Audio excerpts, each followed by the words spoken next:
Kidney. Kidney हमारे पास एक bean shaped organ है जो कि फिल्टर करता है ब्लड को। ब्लड के अंदर कोई वेस्ट मटेरियल है, कोई टॉक्सिन है, उसे फिल्टर करने का काम किसका है? हमारी किडनी का है। किडनी हमारे पास पेयर में मौजूद होती है। हमारी बॉडी में 2 किडनीज मौजूद होती हैं। ये हमारे लोअर बैक में वर्टिब्रल कॉलम्स के साइड में मौजूद होती हैं। अगर स्पेसिफिकली पूछा जाए तो हमारी किडनीज मौजूद होती है रेट्रोपेरिटोनियल स्पेस में। ठीक है, ये टर्म आपने याद रखनी है, रेट्रोपेरिटोनियल स्पेस। अब जो हमारी राइट वाली किडनी है वो as compare to the left one थोड़ी सी नीचे झुकी हुई होती है। किस वजह से? क्योंकि यहाँ पर हमारा लिवर मौजूद होता है, जिसकी वजह से ये किडनी क्या होती है? थोड़ी सी नीचे होती है as compare to the left one. हमारी जो किडनी है वो तकरीबन डेली 2200 लीटर ब्लड के फिल्टर करती है।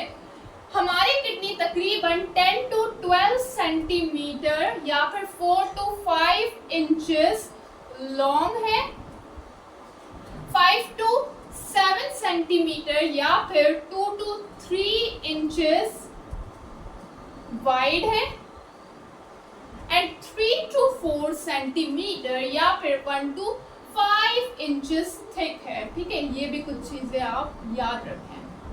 देन उसके बाद हमारी हर एक किडनी का वेट तकरीबन मेल में 125 to 175 ग्राम है मेल में, और तकरीबन 115 to 155 ग्राम है फीमेल में।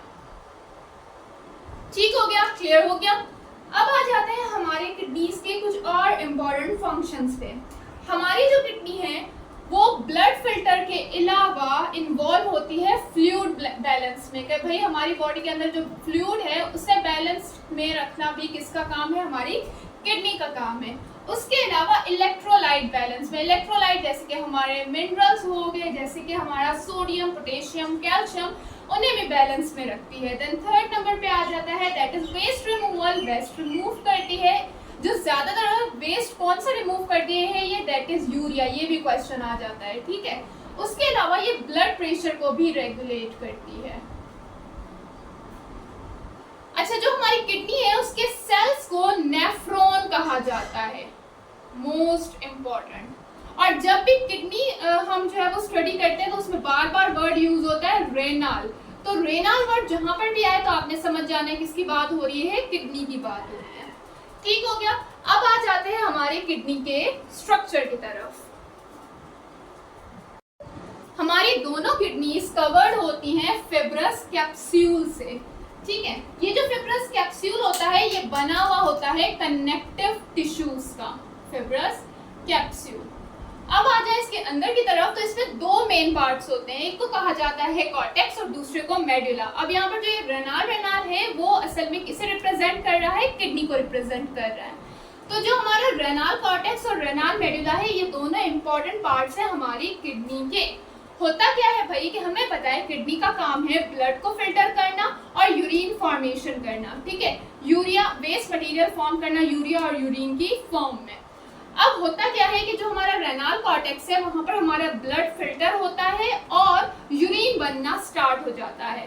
देन उसके बाद रेनाल मेडुला के पास कुछ रेनाल पायरामिड्स मौजूद होते हैं जो कि उस यूरिन को कलेक्ट करते हैं एंड देन उसके बाद माइनर कैलिक्स उस यूरिन को कलेक्ट करके सेंड करते हैं मेजर कैलिक्स के पास और मेजर कैलिक्स से यूरिन आ जाता है रेनाल पेल्विस में, देन रेनाल पेल्विस के बाद यूरेटर में, देन यूरिनरी ब्लैडर में एंड देन यूरिथ्रा में और फिर बॉडी से एक्सक्रीट आउट हो जाता है। तो इस तरह से सिंपल हमारी बॉडी हमारी किडनी फंक्शन परफॉर्म करती है। ठीक हो गया। अब यहाँ पर एक और बात आपने याद रखनी है कि हमारी किडनी के ऊपर एक ग्लैंड मौजूद होता है जिसे एड्रेनल ग्लैंड कहा जाता है। ये कुछ हार्मोन्स रिलीज करता है। हार्मोन सिंपल हम केमिकल्स भी कह सकते हैं इन्हें। ठीक है, तो अब कौन से ये हार्मोन्स रिलीज करता है? जैसे सबसे पहले आ जाता है दैट इज एड्रेनालाइन। एड्रेनालाइन कब रिलीज होता है हमारी बॉडी में? जब कोई स्ट्रेसफुल सिचुएशन हो। उसमें ये हमारी हार्ट बीट को बढ़ा देता है एंड उसके अलावा ब्लड प्रेशर को बढ़ा देता है। ठीक है, एनर्जी को बढ़ा देता है। तो ये कब रिलीज होता है? जब स्ट्रेसफुल कंडीशन हो। और इस एड्रेनालाइन को एपिनेफ्राइन भी कहा जाता है, एपिनेफ्राइन। देन है, ये एक स्टीरॉइड हार्मोन है और ये कब रिलीज होता है, जब कोई इम्यून रिस्पॉन्स देना हो, कि भाई कोई फॉरेन पार्टिकल आ गया है बॉडी में, अब इम्यून रिस्पॉन्स देना है तो तब ये कॉर्टिसोल रिलीज होता है। देन थर्ड है एल्डोस्टेरोन, ये कब रिलीज होता है, इसका काम है इलेक्ट्रोलाइट को बैलेंस करना, जैसे कि सोडियम और पोटेशियम लेवल को बैलेंस रखना किसका काम है, एल्डोस्टेरोन का काम है। ठीक है, तो ये हमारे पास कुछ इंपॉर्टेंट हार्मोन्स आ जाते हैं किडनी से रिलेटेड। देन कुछ इंपॉर्टेंट पॉइंट्स देख लेते हैं। अब हमने पढ़ा कि जो हमारे किडनी सेल्स हैं उन्हें नेफ्रॉन कहा जाता है, तो बेसिकली ब्लड को फिल्टर कौन कर रहा है, नेफ्रॉन कर रहा है। अब उस नेफ्रॉन के अंदर जो मेन स्ट्रक्चर है फिल्ट्रेशन का वो कौन सा है, दैट इज ग्लोमेरुलस। उसके अलावा जो प्राइमरी कंपोनेंट है किडनी स्टोन का वो कौन सा है, कैल्शियम ऑक्सलेट। अब अगर यूरिन के अंदर प्रोटीन का लेवल बढ़ जाए तो उसे प्रोटीन यूरिया कहा जाता है। अगर यूरिन में ब्लड का लेवल बढ़ जाए तो उसे हेमेट यूरिया कहा जाता है। और अगर ब्लड में यूरिया का अमाउंट बढ़ जाए तो उसे क्या कहा जाता है, यूरेमिया कहा जाता है। ठीक है, ये तीन टर्म्स आप लोगों ने याद रखनी है। ये दोनों जब यूरिन में लेवल बढ़ जाए और ये कब, जब ब्लड में यूरिया बढ़ जाए तो उसे यूरेमिया कहा जाता है। और अगर यूरिन का जो है वो यूरिन प्रोडक्शन डिक्रीज हो जाए तो उसे क्या कहा जाता है, ऑलिग यूरिया कहा जाता है।